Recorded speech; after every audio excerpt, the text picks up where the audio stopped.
Welcome to Pharmacy Prep. Today we are discussing very crucial topic, that is drug routes of administration, and then the questions and answers in the mock exam style. And let's start. Welcome to Pharmacy Prep. Today we are discussing very crucial topic for pharmacy board exams, that is about drug routes of administration. And end of this session, you also find mock exam style questions and answers. So therefore, stay tuned till the end to find the complete details on drug routes of administration and their high yield point that are often tested in the board exams. So let's start. Types of routes of administration. There are two major routes of administration for the drugs. One is the non-parenteral, which means that include enteral, that is topical or local, and oral preparations, and the other ones are parenterals. So these two are major division of drug routes of administrations.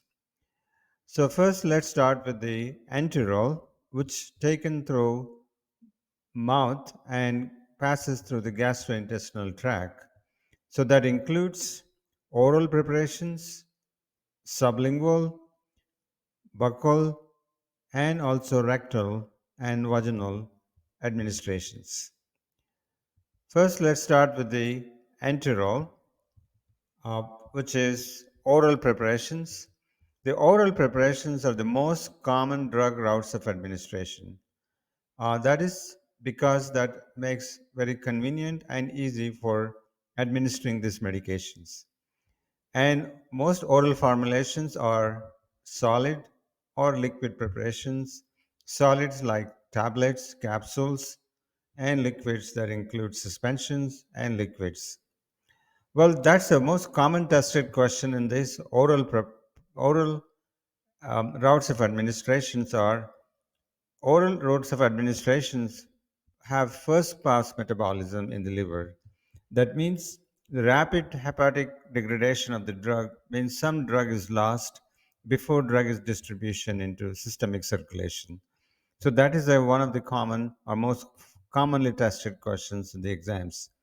So the oral routes of administration often associated with first pass metabolism.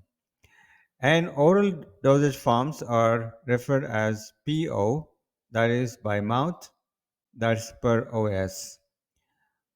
Oral dosage forms generally they have a slower onset because they have to be distributed through gastrointestinal tract and portal vein, then it goes to the liver, and then it goes systemic circulation from there. So therefore it does take a kind of journey to get to that place, to the site of action. That's the reason it has a slightly slower onset of action compared to parenteral injection routes. And another thing for oral preparation, that should be patients should be conscious and able to swallow these preparations. Next, we'll talk about the sublingual. Sublinguals they are placed under the tongue for rapid absorption. The biggest advantage of sublingual is the fastest absorption. Because of that rapid absorption, this sublingual dosage forms often used for quick onset of effect, such as emergency cases of chest pain that is related to nitroglycerin. Sublingual is used for in case of chest pain related to angina. So that is because there are dense blood circulation, blood vessels under the tongue, then directly absorb through that and also have a rapid absorption. And another advantage of sublingual is it doesn't go through the liver, so therefore it bypasses the first pass metabolism. The next one is about the buccal. Buccal, a tablets or lozenges placed between the cheek and gum and absorbs through the oral mucosa. So sublingual and buccal follow the same type of absorption through the oral mucosa. However, the tablets placed between the cheek and gum, which is have a slightly slower absorption compared to sublingual. And also, since it is chewed or kept under cheek and gum for a prolonged period of time, therefore it does have a longer lasting effect compared to sublingual. So the buccals are abbreviated as BUC or buccal dosage forms. The other dosage forms or enteral includes rectal or vaginal. Rectal are generally suppositories are used, which are inserted into rectum. Often this is used for those who cannot take oral preparations just due to the vomiting or other condition that restricts taking oral therapies. And rectal dosage forms, they do not have a full bypass met- metabolism. However, partially it can cause partial first pass metabolism. So for rectal route, often it is written as PR, abbreviated as a PR, PR for per rectum. So adult rectal suppositories approximately 2 grams, whereas vaginals are abbreviated as a PV, which is a per vagina, and vaginal suppositories are generally oval shaped, typically between 3 to 5 grams. So next here, the SIG codes for enterals, PO by mouth, which is per OS, sublingual, SL, BUC, buccal, and PR per rectum. Let's look at the next topical or local dosage routes of administration. The topical or local routes of administration include transdermal, ophthalmic, otic, and nasal, inhalation, and vaginal. So first let's start off with the transdermal. Transdermal are often used as a patch and that is applied onto the skin and then it will lead to the sustained and systemic effect of the drug. I mean that will have a systemic effect of the drug. So this also abbreviated as TD, and often transdermals are suitable for lipid soluble drugs with low dose requirement or the one that has a high potency drug such as fentanyl. Next we have ophthalmic preparations. Ophthalmic preparations or eye drops or ointments are administered into the eye, and all ophthalmic preparation, it is important to know that must be sterile and that has to be pH has to be adjusted to the eye equivalent to eye pH. So that way it will not cause stinging or burning side effect. And also since it is sterile, remember the dropper should not be touched. And often the abbreviations are most tested questions in the exams.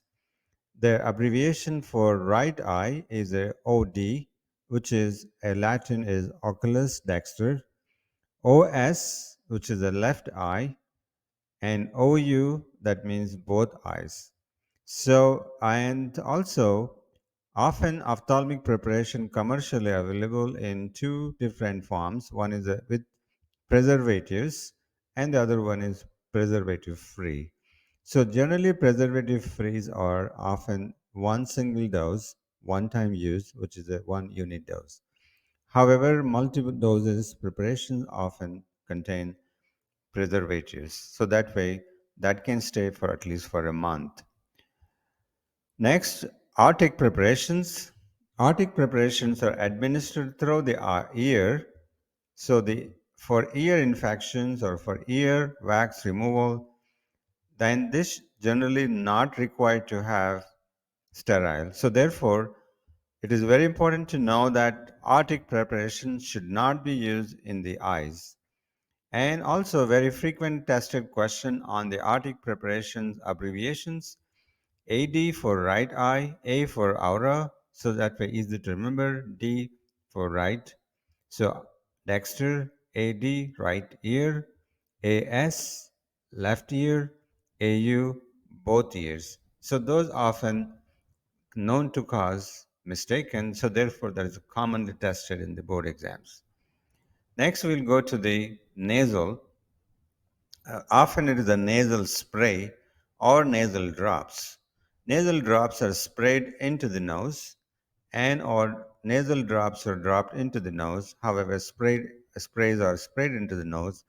Often this is used for local or systemic actions such as nasal steroids, corticosteroids, that is often used for allergic rhinitis, which is often associated with the upper respiratory tract symptoms. And these dosage forms are very popular for local effectiveness for those upper respiratory tract symptoms. Next, the inhalers. Inhalers are also known as pulmonary dosage forms, and inhale through the mouth and directly delivers into the lung. So therefore, it is often used for asthma or respiratory conditions such as COPD. Those things, those chronic conditions, often inhalation dosage form or chest congestion. Those situations, often these dosage forms are prepared or used. So these dosage forms often supplied as a devices, for example, meter dose inhalers, dry powder inhalers, nebulizers, or mist inhalers. Those are the one commonly used. However, commonly tested question the pulmonary inhalation dosage form is these pulmonary dosage forms require micronized particles for to particles so that way they can travel all the way into the lung and deposit into the lung tissues. Larger particle than 5 micromolar is not effective. That means they often settle in the oral cavities and can even result into side effects of the drug, especially for steroid that can cause steroid oral thrush. Or the smaller particles may not be able to reach smaller than 1 micromolar, likely will not reach to the lung tissue, so therefore that is also not the best option. The best option for the particle size that are used for inhalation dosage forms are 1 to 5 micromolar. That's the best answer. Next ones are vaginal dosage form. Often it is used for local infections such as vaginal candidiasis, like you have a steroid, like the topical creams or vaginal ovules are used for vaginal candidiasis, or hormone therapies such as estrogen therapies, vaginal estrogen also used as a creams, and also some compounded preparation of suppositories. Next, we talk about the parenteral dosage forms. Parenteral dosage form must be sterile, pyrogen free, and also have to be isotonic, because parenterals means those are injections are often delivered inside the body, so therefore they have to be sterile. That means that should not contain any germs. There should not be pyrogens are chemical substances produced by bacterial cell wall. They often results into fever like symptoms. So, therefore, all parenteral preparation should be free from pyrogen. Plus, also, they have to match to the body's fluid, that is isotonic. So, therefore, these are the requirement for parenteral dosage form. So, parenteral dosage forms include the most popular ones are intramuscular, intravenous, subcutaneous, and intradermal. Let's talk more about intravenous dosage forms. In the intravenous dosage forms, they're directly injected into the veins. So, I mean, it goes into the directly blood circulation. The most common tested question about intravenous is intravenous has a 100% bioavailability. Mean all 100% drug delivers into the systemic circulation. So, intravenous dosage forms can be divided into two types. One is IV bolus or IV push dosage form, which means it is a single rapid dose for immediate effect, such as morphine used for pain management. And then we have IV infusion, which is also referred as drip form, which is continuous and also has a two types: continuous or intermittent administration of fluid. So it is often used for over long period of time. So IV infusions, continuous IV infusions delivered slowly, continuously, like over 8 hours or so, like generally for hydration fluids or antibiotics or electrolytes for about 1 liter of normal saline or dextrose 5% water, like those are the often used for over 8 hours or so. That is a continuous IV infusion form. However, intermittents are often given with regular intervals, like every 6 hours, and that can go for 30 minutes or so.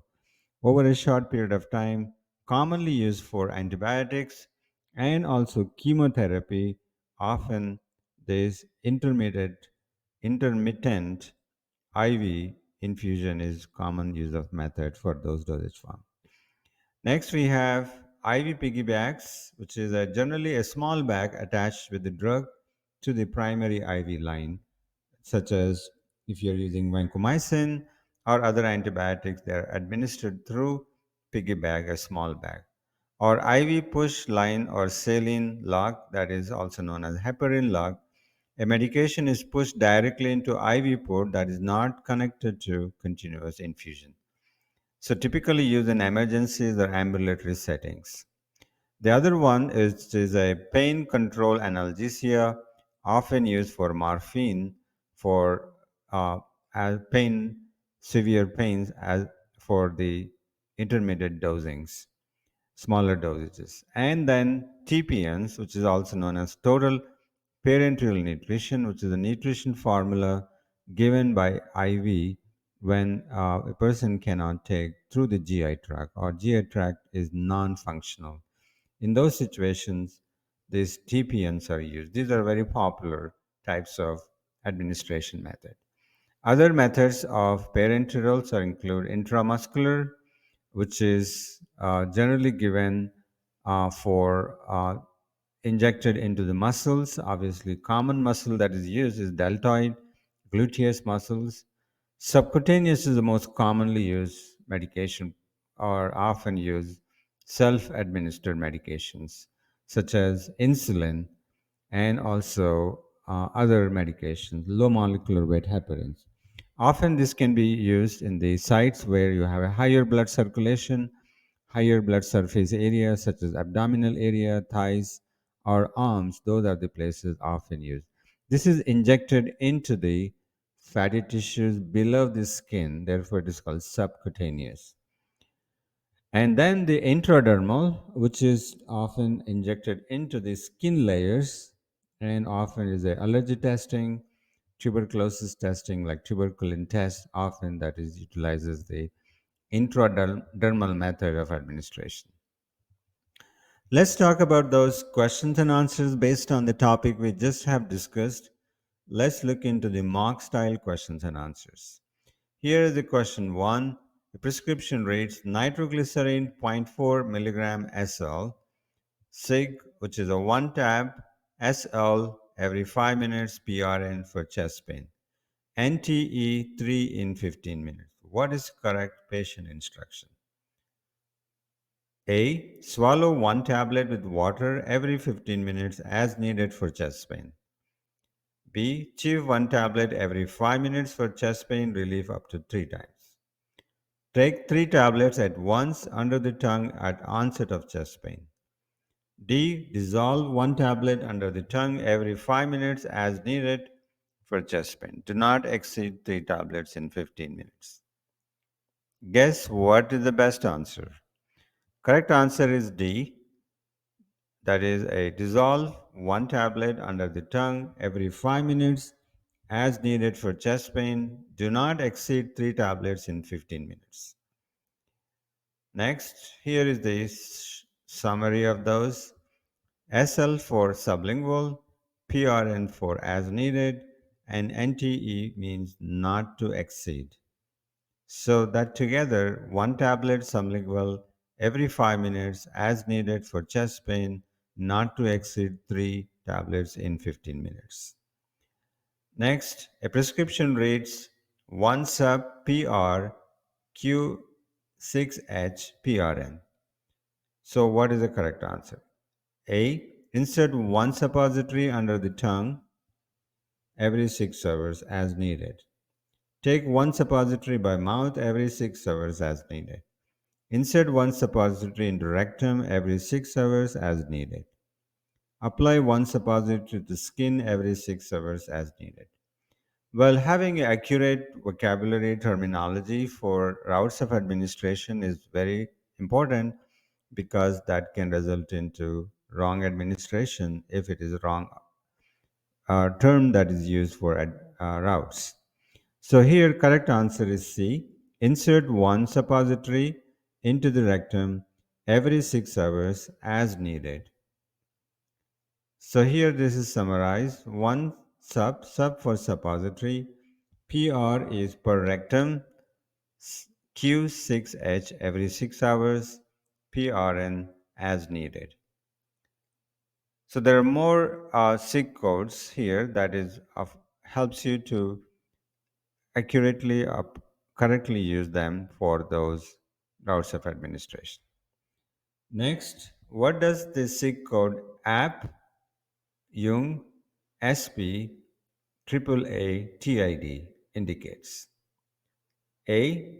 Apply ointment to the affected area once daily before meals. Apply generously cream to affected area twice daily. Apply uh, um, sparing of ointment to the affected area 3 times daily. Apply lotion to the whole body 3 times daily, weekly. Correct answer is C. Apply sparingly ointment to the affected area 3 times daily. Here you have an app for apply, UNG Jung for ointment, SP for sparingly, triple A for affected area, and TID is 3 times a day.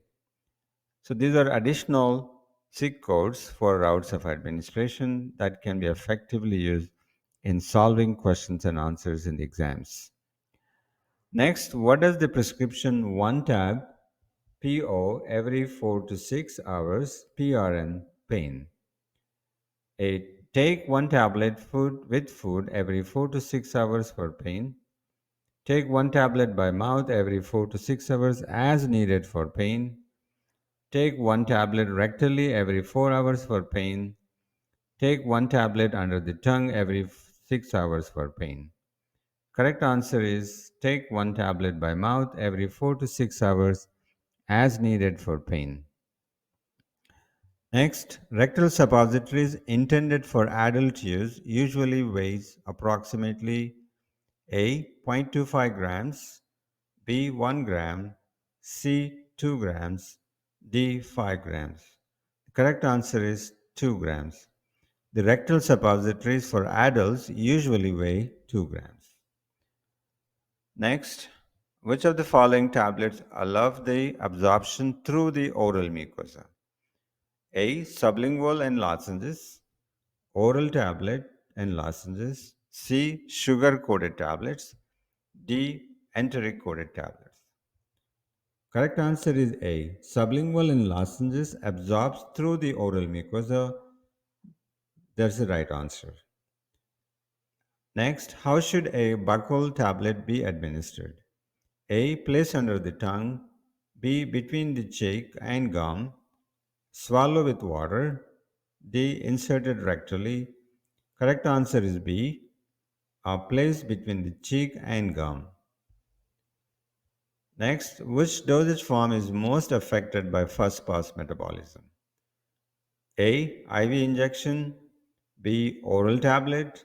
C. Sublingual tablets. D. SC injection. Correct answer is B. Oral tablets have the highest first pass metabolism. Next, which of the following enteral routes offer the fastest onset in emergency? A. Oral. B. Sublingual. C. Rectal. D. Topical. The correct answer is sublingual. Sublingual is one of the enteral route that has the fastest absorption. Next, a prescription reads timolol 0.25% drops SIG GTT IOSBID. A. Instill one drop in the right eye twice daily. B. Instill one drop in the left eye twice daily. C. Instill one drop in both eyes once daily. Instill two drops in the left eye twice daily. Correct answer is B. Instill one drop in the left eye, OS for left eye, twice daily. Next, here there are more SIG codes for the eye and ear drops. OD for right eye, OS for left eye, OU for both eyes, AD for right ear, AS for left ear, AU for both ears, and GTT is drops. Next, what does the term gauge refers to when describing a needle? A. Temperature at which drug is stable. B. Length of the needle. C. Interval volume of the syringe. And D. The diameter or thickness of the needle. The correct answer is the gauge refers to the diameter of the or thickness of the needle.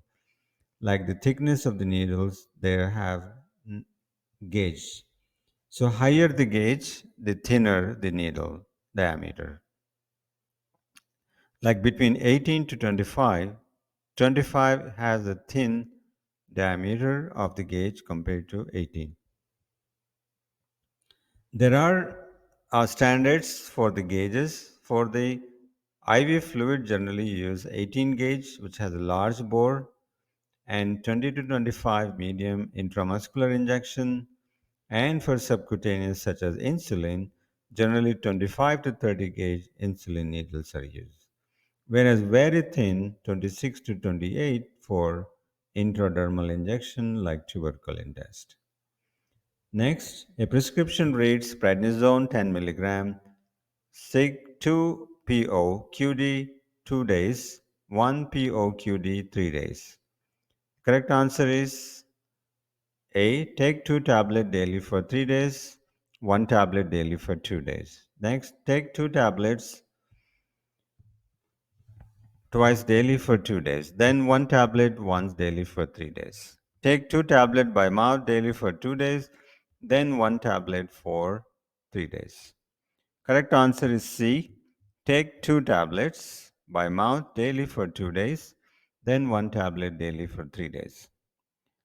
Next, a prescription for levothyroxine 100 microgram, SIG 1 QD 30 minutes before breakfast. A. Take 1 tablet by mouth with food every morning. B.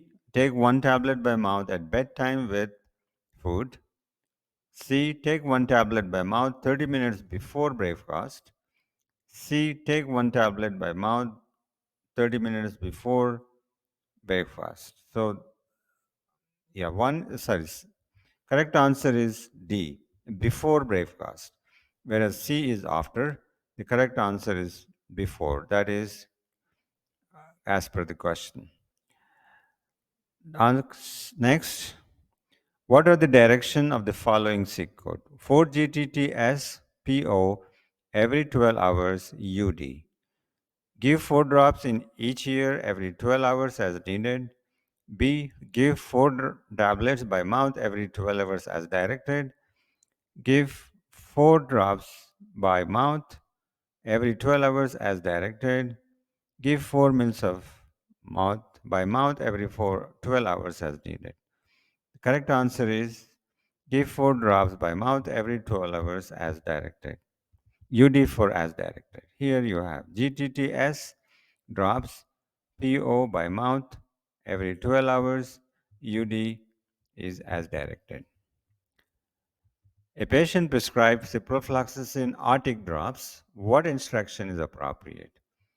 Insert in the nostril, instill into the eyes, swallow with water, instill into the ear canal. Correct answer is instill into the ear canal. Arctic's drops or goes into the ear canal. Which of the following dosage form is not used for systemic drug delivery? A. Transdermal patch. B. Sublingual tablets. C. Ophthalmic solutions. D. Oral capsule.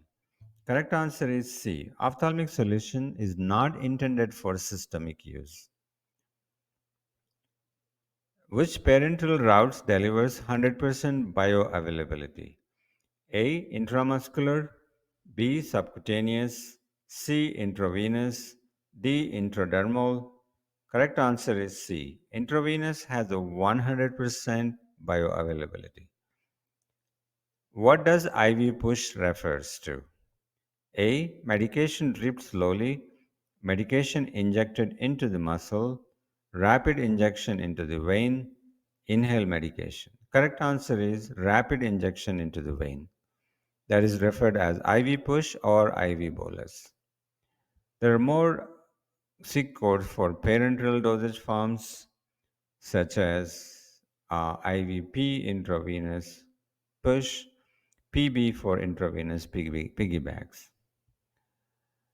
When a drug is injected into the joint, the route of administration is called A. Intramuscular, B. Intravenous, C. Intraarticular, D. Subcutaneous. Correct answer is intraarticular. Intraarticular injections, such as for steroids for osteoarthritis, it is administered into the joints.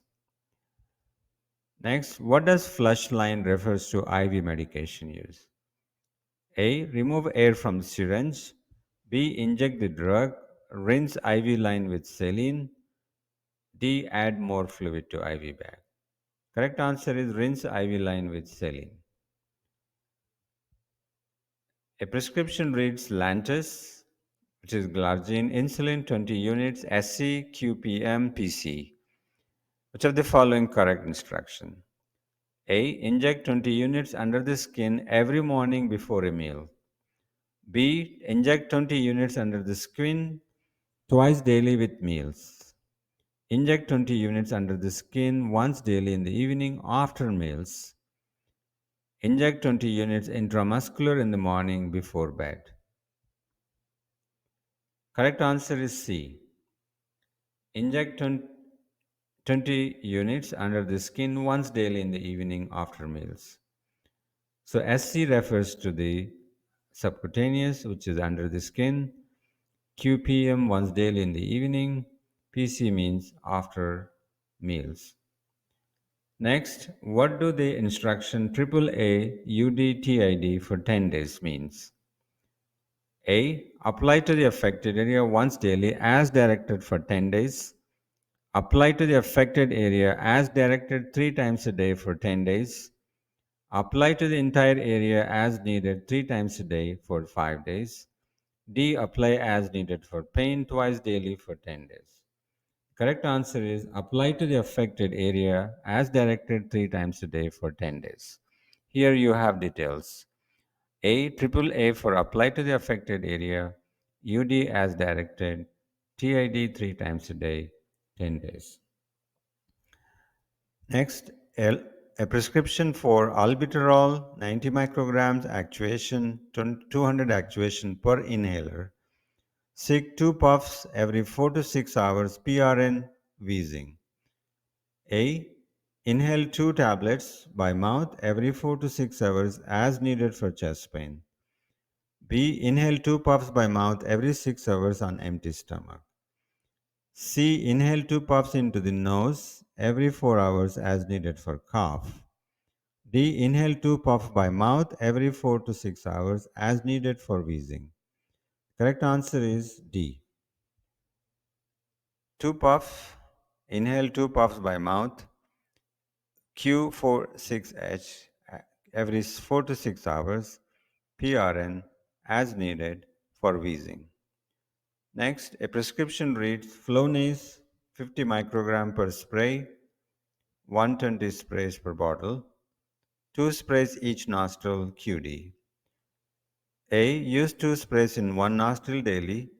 Use 1 spray in each nostril twice daily, 2 sprays in each nostril daily, and use 2 sprays in both ears daily. Correct answer is 2 sprays in each nostril daily. That means 4 dosages per day.